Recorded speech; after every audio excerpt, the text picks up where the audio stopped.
Voltamos a apresentar Inclusão e Saúde.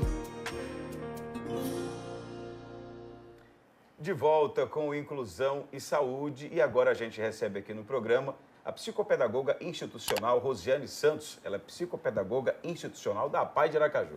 Bem-vinda ao nosso programa. Obrigada. Olha, o assunto que a gente pautou foi AEE. 3 letrinhas, uma sigla conhecida por algumas pessoas, talvez, do segmento, né, da área de terapia educacional, mas as pessoas talvez não conheçam direito, né? Outras pessoas. E a primeira pergunta que a gente faz para a convidada é exatamente o que vem a ser o AEE. Rosiane. O AE significa Atendimento Educacional Especializado, né? E na APAE Aracaju, os alunos, as pessoas que são encaminhadas para lá e que necessitam desse atendimento, então a gente faz na instituição, né? Tá. Como pré-requisito, ele tem que estar matriculado em rede regular de ensino e ele vai lá uma vez por semana para fazer esse atendimento com a professora, né, na sala de recursos. Tá, agora a pergunta que eu faço é a seguinte, somente para esse assistido, ele é um professor para cada assistido, para cada aluno, é isso? Então, é um professor que ele tem, cada assistido tem um horário específico, né, seu horário de atendimento, com um professor, né, um atendido e um professor, e ele vai realmente trabalhar a necessidade desse aluno, desse educando, no caso. Vai de acordo com cada necessidade. Na prática, sei lá, cita um exemplo, um adolescente ou uma criança que precisa dessa terapia ou precisa desse atendimento, sei lá, um que é autista, um que tem algum outro tipo de deficiência intelectual, dê um exemplo para a gente. Então, no caso da APAE, como trabalha o seu público-alvo é deficiência intelectual e ou múltipla, né? E isso contempla também o autismo, então ele realmente, quando ele é encaminhado para lá, então a gente pode fazer esse atendimento lá na instituição, né? E lembrando que só pode ter esse atendimento do Serviço Educacional Especializado.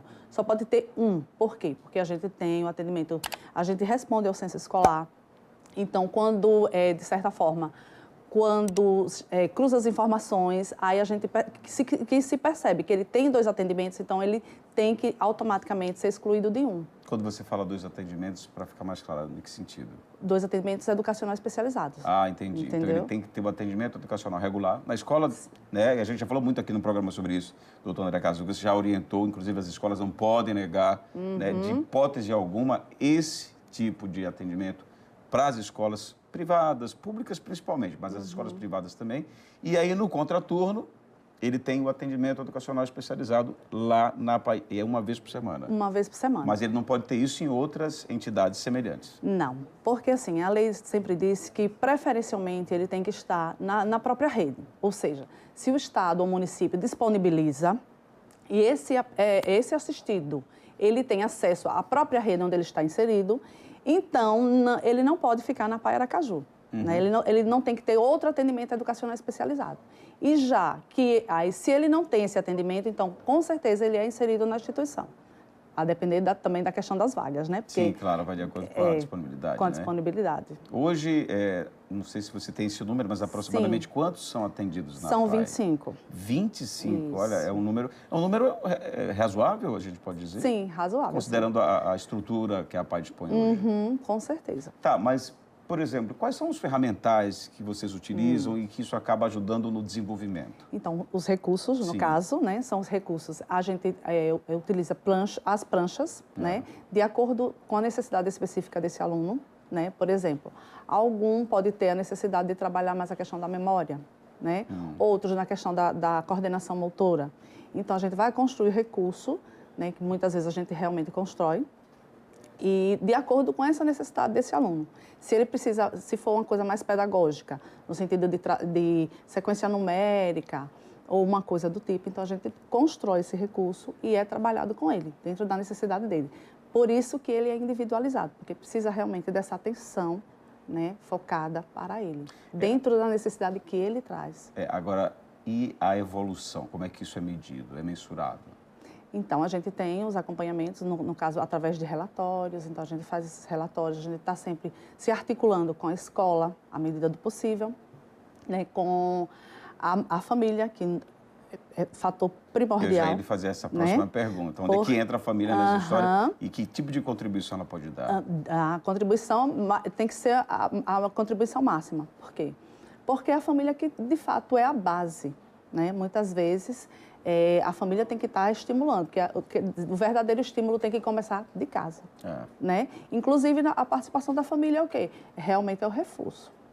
Ele está junto com esse aluno, fazer as atividades junto com ele, saber como ele está desenvolvendo, tanto na escola quanto no AEE, né? E também, se a gente perceber alguma coisa, alguma dificuldade, então a gente vai realmente orientar a família. Há uma necessidade, em algum caso, da APAE de Aracaju criar esse sincronismo com a escola que ele estuda de forma regular, ou se a escola vai à APAE, ou não há essa necessidade em geral? A necessidade há muito, inclusive é um dos focos do AEI, né? Tem que ter essa questão, essa interação entre escola, né, e o atendimento. Mas eu digo assim, o profissional da escola, ele tem, dentro da realidade, né? Nós não temos o interesse de fantasiar nada, mas se for algo real, você pode falar, sim, acontece. Não, então, se não for, por exemplo, as escolas, elas têm, vocês percebem, enquanto instituição que presta esse serviço, o interesse das escolas, independente se é da rede privada, da rede pública, mas de acompanhar isso junto com a APAE? Bom, intenção há, porém, necessariamente não há, assim, uma frequência nisso. Né? Eles argumentam geralmente é a gente que vai até eles, até porque realmente esse é o nosso papel, de fato. A gente precisa saber acompanhar esse aluno como é que está na escola. Então, geralmente a gente que vai, tem as visitas, né? Então a gente vai nessas visitas para saber qual é essa condição desse aluno. Para saber se ele está desenvolvendo. Se ele está desenvolvendo, muitas vezes a gente é necessário conversar realmente, de fato, com o professor ou com a equipe toda, como já aconteceu.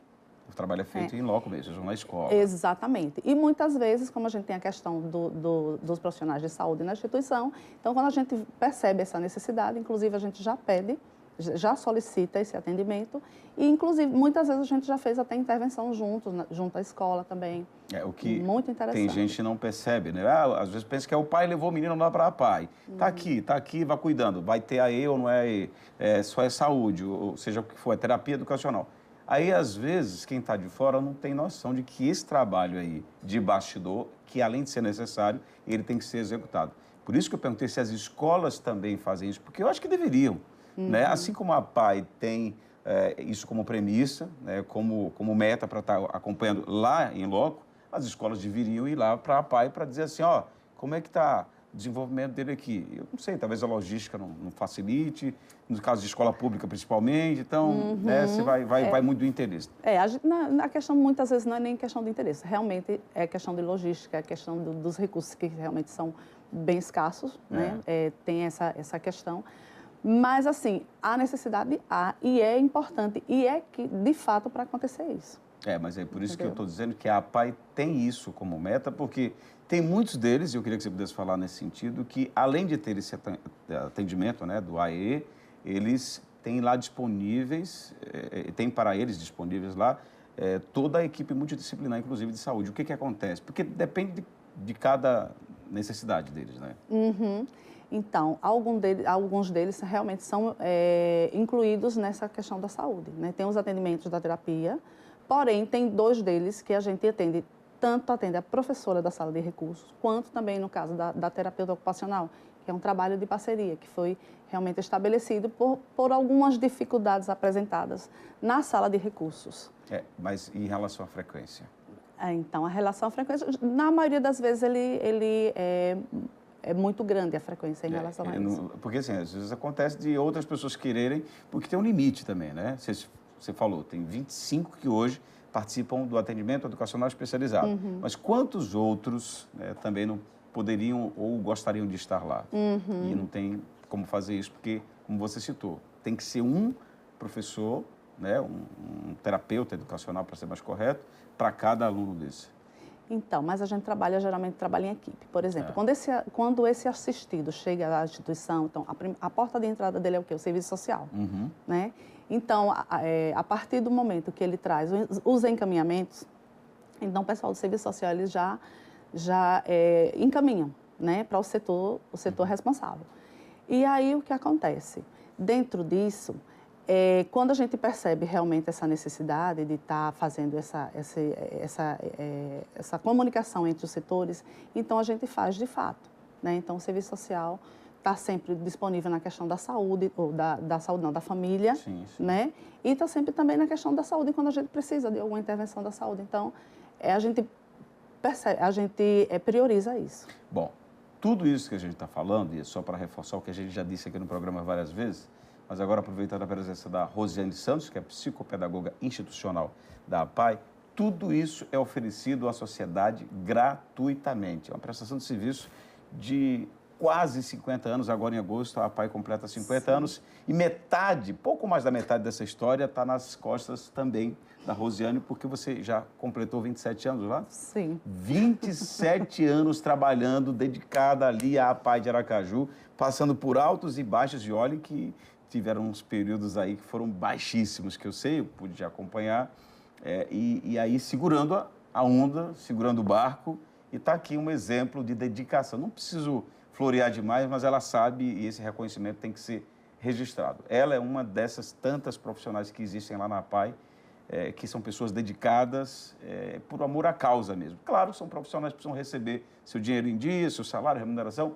porque estudaram para isso, se prepararam, mas lidam com um público que é carente, né, de uma atenção especial. Então, mais do que nunca, queria aproveitar esse momento para parabenizar a você e as demais que fazem parte do setor por essa dedicação, por essa determinação, e eu espero que vocês continuem, sei lá quantos anos, eu não sei, mas quantos anos forem mais necessários, viu, Rosiane? Obrigada. Então, a gente trabalha, de fato, né, pensando na questão da inclusão, que a gente pode fazer para minimizar as dificuldades desses alunos em relação à inclusão, que ele, de fato, possa ser incluído na sociedade, não só na área educacional, mas na sociedade de uma forma geral. Você pode ter certeza que a gente faz, né? O trabalho da instituição realmente é esse. Bom, Rosiane, obrigado mais uma vez aqui pela sua vinda ao nosso programa e até uma próxima oportunidade, se Deus quiser. Eu que agradeço. Obrigada. E falando ainda em APAE de Aracaju, se você não conhece, não teve a oportunidade de visitar, né, os nossos canais de comunicação, como YouTube, fanpage, Instagram,